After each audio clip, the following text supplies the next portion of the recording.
हरिः ओम्। नमः सर्वेभ्यः। अद्य व्याकरणशास्त्रप्रवेशकक्षायाः 30तमं दिनम्।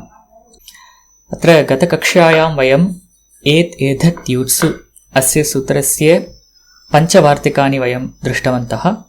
अक्षादोहन्याम् उपसङ्ख्यानं, स्वादिरेरिणोः, प्रादुः ढोढ्ये शैष्येषु, ऋते च तृतीया समासे, प्रवत्सतरकम्बलवसनार्न दशानां ऋणे।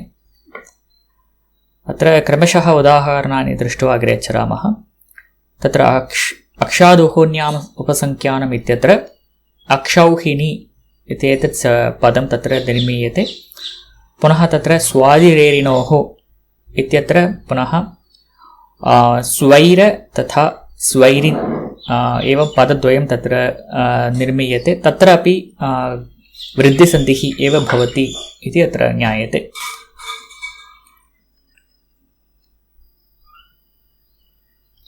पुनः तत्र प्रादुः ढोढ्ये शैष्येषु इत्यत्र ऊह ऊढ ऊढि एष एष्य एतेषां शब्दानां तत्र यदा प्रा इत्यनेन योजनं भवति तत्र वृद्धिसन्धिः भवति इति ज्ञातम्। अतः प्रौढः प्रौढः प्रौढिः प्रैषः प्रैष्यः एवं रूपाणि भवन्ति। परन्तु अत्र एते शब्दाः यत्र अन्यस्य अथवा अन्येषां शब्दानाम् अवयवत्वेन भवन्ति तत्र अस्य वार्तिकस्य प्रसक्तिः नास्ति इति दृष्टवन्तः। उदाहरणं प्रौढवान् इति यद्यपि तत्र ऊढशब्दः वर्तते, परन्तु ऊढशब्दः तत्र ऊढवान् इत्यस्य अवयवः अस्ति। अतः तत्र अस्य नियमः न प्रवर्तते। परन्तु यत्र ऊढशब्दः पृथक् भवति तत्र प्रौढः इति रूपं भवति। परन्तु यत्र ऊढवान् इत्यत्र अवयवत्वेन यत्र भवति तत्र प्रौढवान् इति गुणसन्धिः एव भवति इति ज्ञातम्। पुनः ऋते च तृतीया समासे इत्यत्रापि यत्र ऋत शब्दः उत्तरपदे तृतीया समासे भवति तत्र पुनः वृद्धिसन्धिः एव भवति इति ज्ञातम्। अतः उदाहरणं सुखेन ऋतः इत्यत्र सुखऋत तदानीम् अकार ऋकारयोः आरादेशः भवति, वृद्धि आदेशः आरादेशः भवति, तेन सुखार्थः इति रूपम्। तद्वदेव दुःखार्थः पीडार्थः मोदार्थः एवं दृष्टवन्तः। परन्तु यत्र समासः न भवति, परन्तु यद्यपि ऋतशब्दः अस्ति परन्तु तत्र गुणसन्धिः एव भवति, यथा परमर्थः इतिवत्।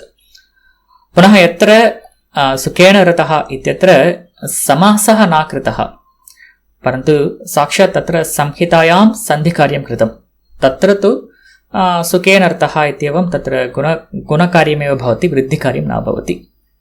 अतः यत्र समासः भवति तदपि यत्र तृतीया समासः भवति तत्रैव तत्र वृद्धिकार्यं भवति इति अत्र अनेन ज्ञायते। अनन्तरं प्रवत्सतरकम्बलवसनार्न दशानां ऋणे इत्यत्र पुनः ऋणोशब्दात् पूर्वं यदि प्रावत्सतरकम्बलवसन ऋण दश एते शब्दाः भवन्ति तदानीं वृद्धिकार्यं भवति इति ज्ञातं। तत्रापि उदाहरणानि प्रार्णं वत्सतरार्णं कम्बलार्णं वसनार्णं ऋणार्णं दशार्णम् एवं दृष्टवन्तः। इदानीम् ओमाङ्गश्च इति सूत्रमपि दृष्टवन्तः। तत्र यत्र ओम् शब्दः वा आङ् शब्दः वा अवर्णात् परे भवति तदानीं तत्र पररूपं भवति, पररूपेकादेशः भवति इति ज्ञातं। तत्र उदाहरणं शिवाय होम् इत्यत्र शिवायोम् इति पररूपसन्धिः भवति। पुनः का ओम् अवोचत् इत्यत्र का ओम् इत्यत्र कोम् अवोचत् इति तत्र भवति। पुनः अत्र ओम् शब्दस्य कृते एव अत्र एतादृशः नियमः। परन्तु यत्र ओकारादिशब्दः अन्यः भवति, यथा ओषः एवं ओदनम् एवं यत्र भवति तत्र तु यथा सन्धिः तत्र भवति एव। अनन्तरं या ओम् अत्रापि योम् इति पररूप एकादेशः भवति। तथैव तत्र आङ् परे कानिचन उदाहरणानि दृष्टानि अस्माभिः। तत्र देव आलयः इत्यत्र आलयशब्दे आङ् इति उपसर्गः अस्ति। अतः आङ् पूर्वे देव इत्यत्र अकारः अवर्णः वर्तते। अतः अकार आकारयोः अत्र पररूपैकादेशः भवति, तेन देवालयः इति रूपं भवति। पुनः तद्वत् एव अस्य आकृतिः इत्यत्रापि आङ् उपसर्गः वर्तते, तेन अस्य आकृतिः इत्यत्रापि पररूपैकादेशः भवति। पुनः बाल आगमनम् इत्यत्रापि बालागमनम् इति स्थितिः, तत्रापि पररूपैकादेशः भवति। अत्र सर्वत्रापि यत्र यत्र आङ् उपसर्गः भवति, आङ् प्रादिः भवति, तस्मात् पूर्वं यदा अवर्णः भवति तदानीं पररूपैकादेशः भवति। पररूपैकादेशः इति चेत् तत्र आकारः एव भवति। अतः देवालयः, अस्य आकृतिः, बालागमनम्, एतानि उदाहरणानि। अत्र प्रायशः अत्रैव अस्माकं भ्रमः स्यात्। अत्र सवर्णदीर्घसन्धिः इति अस्माभिः पूर्वेषु वर्गेषु पूर्वेषु स्तरेषु अस्माभिः पठितं, परन्तु तत्तु प्राथमिकानां कृते एव तादृश पाठनं भवति। परन्तु यत्र वयं पाणिनीयव्याकरणं पठामः यदा, तदानीं तु अत्र पररूपसन्धिः एव विद्यते इति वक्तव्यम् अस्माभिः। अस्तु, एतावत्पर्यन्तं वयं गतकक्षायां दृष्टवन्तः। तद्वत् एव तत्र गतकक्षायां प्रश्नद्वयम् आसीत्। पुनः तद् अत्र स्मारयित्वा तस्मिन् विषये वक्तुमिच्छामि।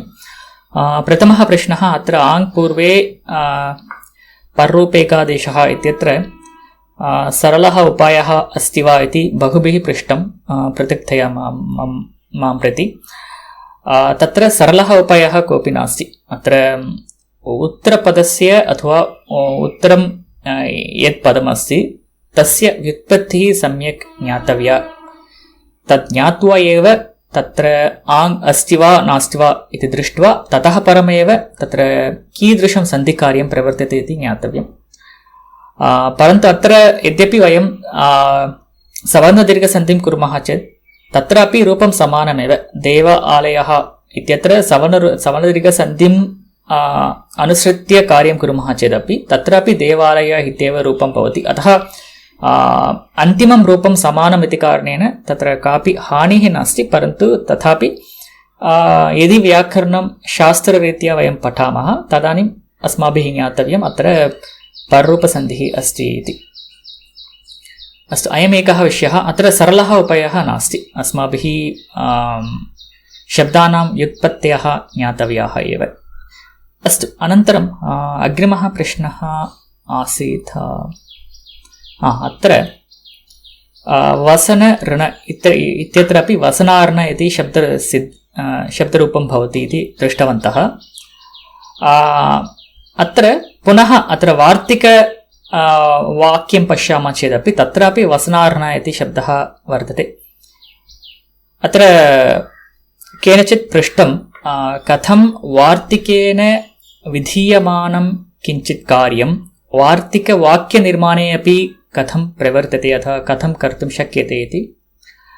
तस्मिन् विषये किञ्चित् वक्तुं गतकक्षायां चर्चां कृतवन्तः, परन्तु सम्यक् अवगतं वा इति न जानामि। पुनः तत्र पुनः स्प्रष्टुमिच्छामि। So the question here is vasana and rana. When these two words come together, we apply the vriddhi sandhi. It becomes vasanarna. And in the vartikam, we have vasanarna, vasana and rana and dasha and so on. So vasanarna. So there also the vriddhi sandhi is applied. So the question here is the vriddhi for vasanarna is prescribed by this vartikam. Then how can that vartika itself can apply that rule before even it is being prescribed or before even it is being understood? Okay, that was the question. And atra udaharanam kim dattam anudit savarnasya cha pratyah ityatra an ityatra savarnagrahanam na bhavati tatha parameva an ityatra savarnagrahanam bhavati iti drishtavantah. So in the anudit savarnasya cha pratyah in that sutram, the an pratyahara doesn't do the savarnagrahanam. That's because the sutram is going to establish the concept of savarnagrahanam. So the in the sutram, whatever the han pratyahara is there, that doesn't do the savarna grahana. From after that sutram, anywhere else the an pratyahara is used, or any pratyahara which is part of an is used, there the savarna grahana happens. So why not the same behavior doesn't apply here? So here we are going to, here the Vartikam prescribes some action, and how come that same action or same karyam is applied on the Vartikam itself? So that was the question here. Okay, to understand this, we have to understand this part first actually. First thing is, so in the entire Samskrita Vangmaya, the observation is wherever the Vasana or Rana, and Vasana and Rana come together, then the Vriddhi Sandhi happens. And Vasana or Rana is the Prayoga that is seen widely in the Vangmaya.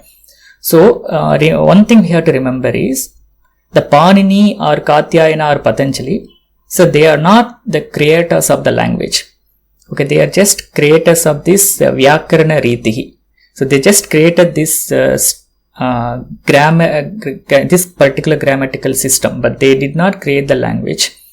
So before even they create this Ashtadhyayi, the language was there and the grammar was there. Of course, they were following different grammar at that time, but the language was there. In the language, the Vasanarna Prayoga was clearly seen.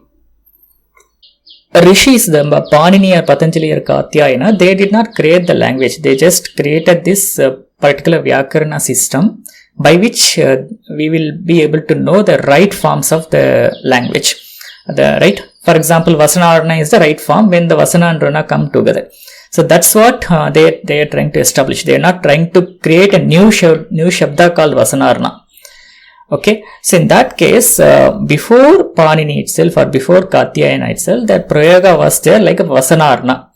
Okay, and the Panini, they are trying to document all of those Prayogas in a shorter forms in the form of sutrams. So now, while they document it, they are writing the sutrams in the language of, in the Sanskrit language, they write all the sutrams, right? So when you write something in the Sanskritam, of course you should follow all the language rules. So similarly, when they frame this particular sentence, Pravatsatara Kambala Vasana Anna Dashana Amrune, it was the natural, it's a language, it's naturally present in the language that whenever the Vasana and Rana comes, it should be a Vasana Arna.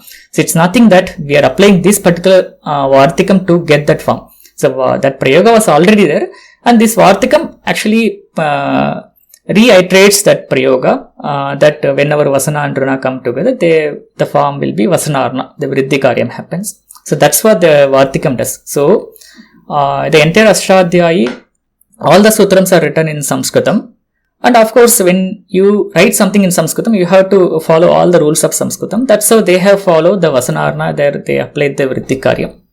So there is nothing, if there is no interdependency between, or there is no cyclic dependency here.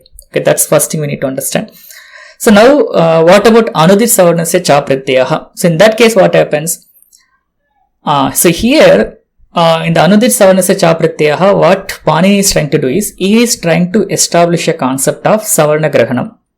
And that Savarna Grahanam is very, very, very, very specific to Ashtadhyayi and the followers of Ashtadhyayi.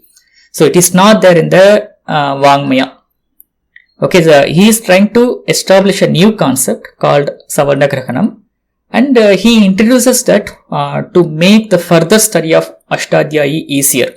Okay, so he is introducing, so now, from now on, wherever An comes, it even includes all the Savarnas. So that's what he is trying to say, but it's not something very standardized, common, standard in the Vangmaya. So he is trying to establish his own concept for reading the Ashtadhyayi. So in that case, till that particular sutram is read, the reader will not be aware that the Anudit Savarnasya Cha Pratyaha there should be taken as Savarna Grahanam. So that Panini knows it. So Panini intentionally himself says that in the Anudit Savarnasya Cha Pratyaha, the An will not do the Savarna Grahanam. Okay, from then on, any other sutram, after that any other sutrams where that similar Savarna Grahanam happens, in all those places the Savarna Grahanam happens, but In the Anudit Sutram doesn't happen because he is trying to establish that concept from that Sutram onwards. Okay, because the main difference here and there is, here the Vasanarna, here that Prayoga is there in the Vangmaya, it's common across all the Shastras. So that's why they have used that form here. But in the case of Anudit Savanasya in that Sutram, he is trying to introduce a new concept. It's not there anywhere in the Vangmaya. So he is trying to use that. So in that case, in the same Sutram, that is not applied. So that's the explanation. I'm not sure if this is clear for now. Astu. So if there are any questions, we can even discuss after when we get that Q&A session. Astu. Dhanyavadaha. Punah agrimakakshaya melishyaमः.